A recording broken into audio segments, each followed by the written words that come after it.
Greetings, Mindcrafters, and welcome to another, Minecraft episode. It's a beautiful summer day in northern Vermont for sure. And anyway, my name is Kimberly Quinn, and I am super pumped to talk with you, about the whole how to start becoming an essentialist. And I've done a bunch of these on my, Spotify podcast, and they're all different, even if it's the same topic, of course. So first of all, I want to give a shout out to Greg McGowan, author of Essentialism. Let's put that right there.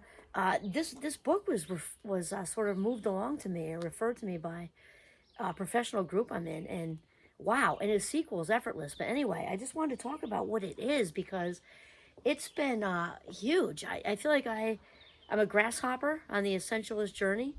And it's like I have my white belt and maybe one blue stripe, so to speak. Maybe a stripe. They don't do half stripes, I suppose. Maybe two blue stripes. And what it is it's really about priorities. It's about because that's now used as a plural. And way back when in the 1400s, it was just one word. It was priority, one thing.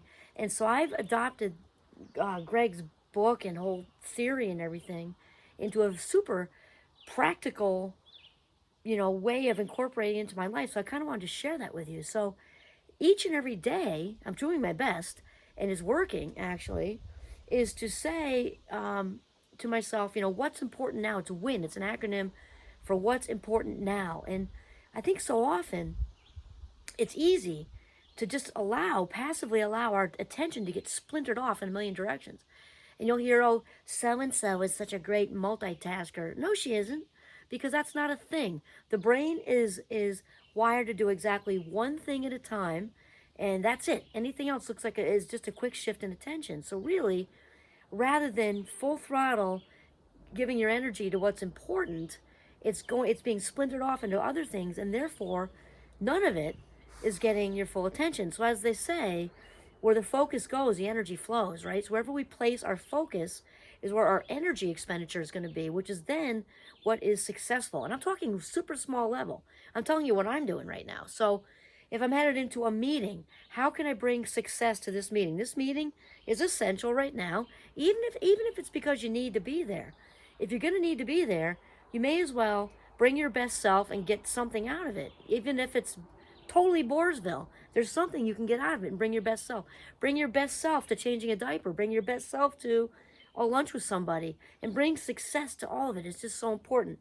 So the what's important now thing, I've been doing that because it's so easy. It's a win. You can forget that, right? And so each day, whether it's a lunch, it's a conversation, it's a project I'm working on, it's whatever. But when I actually focus on only one thing, which with my fast mind is not so easy, I'll tell you that what makes it easier is asking the question to myself.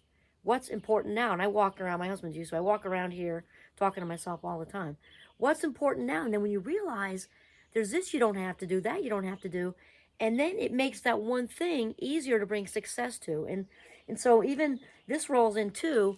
When I do presentations on different things, I'm thinking specifically the self-care one. I have kind of like a menu. The self-care one I do, for professional people, and when I go to wherever, university or wherever, whatever, they crack up when I put a slide up that says, it shows a not to-do list. And I say, yeah, and it says not, and they're all writing it down and asking me, da-da-da.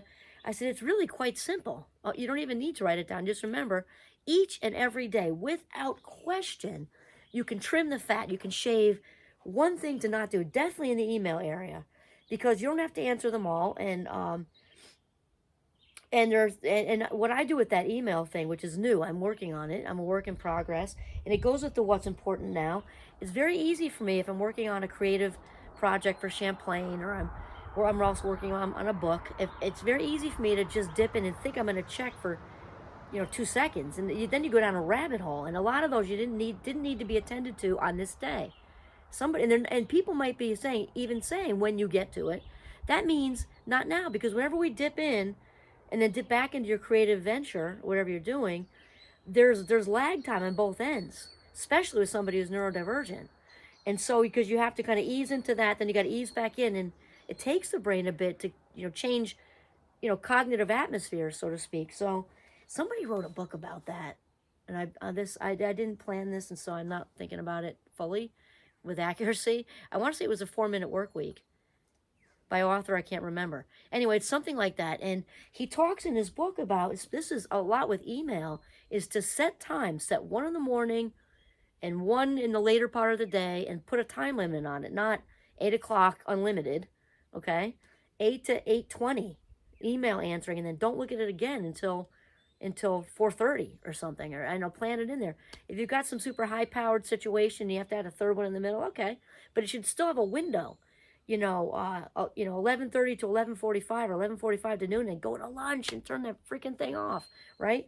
So what's important now, the way of the essentialist, and we can bring this into our relationships, and Greg McGowan talks about that and gives examples about skipping opportunities to do other opportunities. Some of it's with family, some of it's professionally. It fits everywhere, really. So the main thing here is that, it's easy to trim the fat off things that we don't really care about very much, right? Where it gets tougher is when I'm thinking professionally speaking for this context. When we really have our heart set on, let's say it's writing a children's book, or it's, some other passion project that you really want to do, or maybe, I don't know, but then you're offered all these other opportunities. It gets tougher when you're offered other good opportunities. If the things we really don't have an investment in, like, let's say for me, I'm not a huge fan of detail-oriented, boring, tedious tasks. So if someone said, oh, gee, Kim, how would you like to do some data entry from like 8 to 5 next week, Monday through Friday? Well, that's an easy one. Not in this lifetime. No, thank you for asking, right? So, but if it's something that you've got like 3 offers to speak, let's say, and they're all within a 2-week frame, that gets tough. And they might be all good places with good topics, and they're offering to pay you well and everything. But the reality is, to take 3 big gigs on like that in a short amount of time, let's say it's like 4, that makes it a little tougher. 3 maybe manageable. 4 probably not. If you're doing other things, if you're going to bring your full best, if you're going to bring success to it, 100% full throttle, that's probably not going to work. So you have to pick and choose and say no to a couple of good opportunities, so that you can transition to becoming great at what you're already good at. So often we spend time becoming better at what we're not so good at, or good at what we're average at, and when instead we want to trim all that away and become great at what we're already good at. We've all got strengths. So the idea with essentialism, there's lots of ideas with essentialism, and this is one of them, is to trim all that away so you can full throttle focus on that. So also with this, when we're doing what is essential, what's important now each day, again, that wraps into relationships and professional life, just everything. It's a savor of life minutes, honestly. In fact, I have to tell you this before I go on to the next thing. Once you're on the essentialist track, it's so eye-opening, because for me, you realize how so many, probably even most, maybe even most, I'm going to teeter with that one for a second. We'll just say many things are so non-essential. There are so many things that are so non-essential in the day. And it's sobering to see how many non-essential things there are in a day. And you can just trim so much of that away, and it saves life minutes, and we are better at to bring success to the stuff we actually care about. And so it's like breadcrumbs, right? And also showing gratitude for that all the way along the way. And the thing is that when we break it into small things, the non-essentialists usually want to just throw a ton of energy at one big thing, whereas the essentialists are way into the breadcrumbs. This step leads, is just full throttle success into this little thing. It might be the phone call that's important, the connection somebody hooked you up with, and just bring success to that conversation without thinking about anything else, which goes to the next thing, and being grateful all along the way, because it's these small steps that lead to the big success, and the non-essentialists don't get that.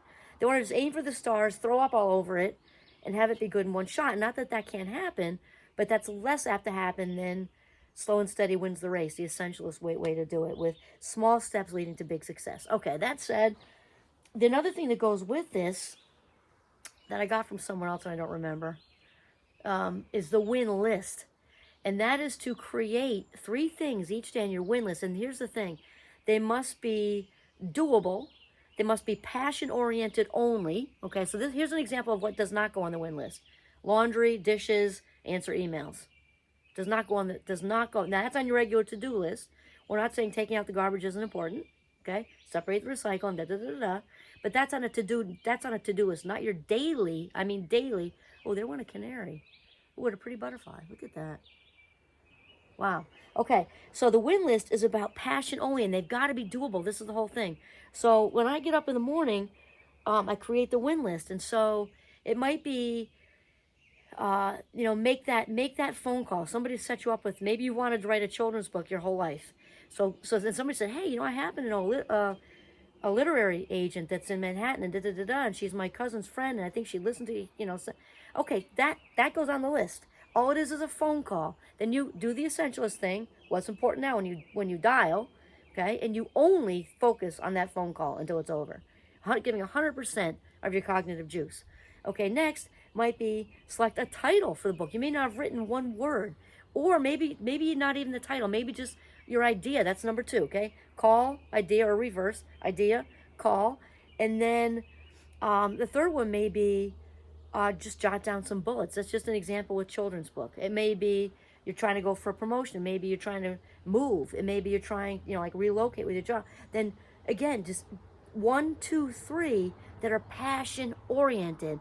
Maybe it's a summer project you have at home with your house. Maybe you're redecorating a room. So 1, 2, 3.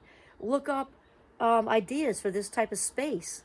Look up how you can minimalize what goes in there. Maybe take everything out and then put back in. Maybe you want to decide a genre, what it's going to look like old American, contemporary, whatever. You want it to look Mediterranean, whatever. But we're talking ideas, creativity, things that you are so excited to check off. Not like, okay, garbage, check, emails, check, dishes, check. Do that too, okay? But you want to make sure these 3 things get done every day, remembering that small steps lead to big success, and remembering that, as far as anybody knows, this right here, this wonderful ride on this wonderful planet we're living on, this is not a dress rehearsal. This is the big game. And so that win list is so important, and that's why it's so important that you're excited about it, because these are your life minutes. These are your life minutes. And so you want to be, using them as much as you can towards your passion projects, and your not meaning necessarily professionally. They might be you're excited about the house and building an addition, or just throwing some paint on a wall and redoing the art or whatever. But you want to really, really, really be excited about that to-do list, or it's a travel to-do list, whatever. And so that is it. Small steps lead to big success. And remembering that with this win list, wherever we place our focus, this is huge, so huge, okay? Where the focus goes, the energy flows. So wherever you place your focus is where your energy is going, which is what's going to be successful. It can be a successful conversation. You can bring success to changing a diaper. You can bring success to your project at work. You can bring success to redecorating your room. You can bring success to grooming a pet, whatever it is. You can bring success to gardening, and all of it. Just remember that's why it's important not to get splintered. Where the focus goes, the energy flows, and that is it. This is Kimberly Quinn signing off from my back deck in the very beautiful Northern Vermont. Have a mindful day.